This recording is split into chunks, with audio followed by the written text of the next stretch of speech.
እናትና አባትን መዞለም አይደለም እናትና አባቱ የረገሙ ሰው ጋር እንዳትሄድ የደረቁ አጠገብ እርጥቡ ይነዳል ጓደኛህ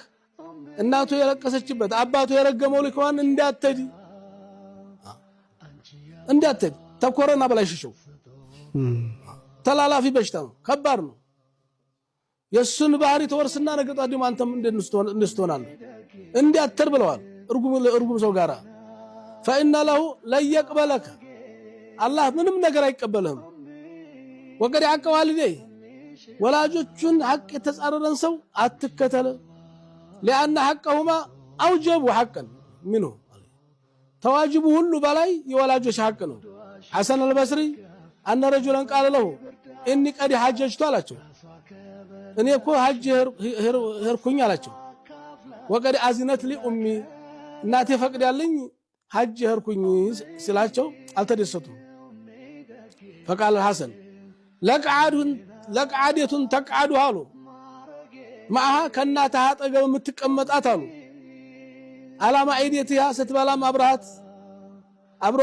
አብሮ መቆየትህ احب الي من حجك سبحان الله ታንተ حج بعد حجة الاسلام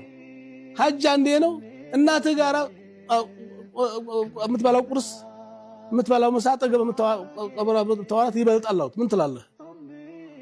አላህ ይገርማል አይበቃንም በጣም ይሄ ነገር ከበደ የብዙ ዛሬ ጨርሱና ወይስ በየሳምንቱ ለዱንያችንም ለአኺራችን ስንል እኮ ነው መዲያት መራራ እኮ ነው እየመረረህም ወሰደው እናንተም አባታችሁን ልጆቻችሁን ውስጥ ወዋቸውስ ማያት ባዲያ ነው ዞር ብላችኋቸው ውስጥ አንተም ያንቺም እስቲ ማየቱ በራሱ በፍቅር ድሮ እኮ እንዲህ አልነበረም አሁንም ማደከመ ድሮ ጠንካ አሁንም ማደከመች በሚል በዝነት የታጀበ እይታንኩ አዋቸው ነገጣት ይሞታሉ ስለዚህ አብራቸው አኖሩ አቡ ሐኒፋ ቃዲ አልሆንክ ተብሎ ይደበደቡ ነበር ይገረፉ ነበር ቅንጭም ሳይሉ ተዛ ሁሉ በተሰለቀቁ አንድ ቀን አልቀሰው ነበር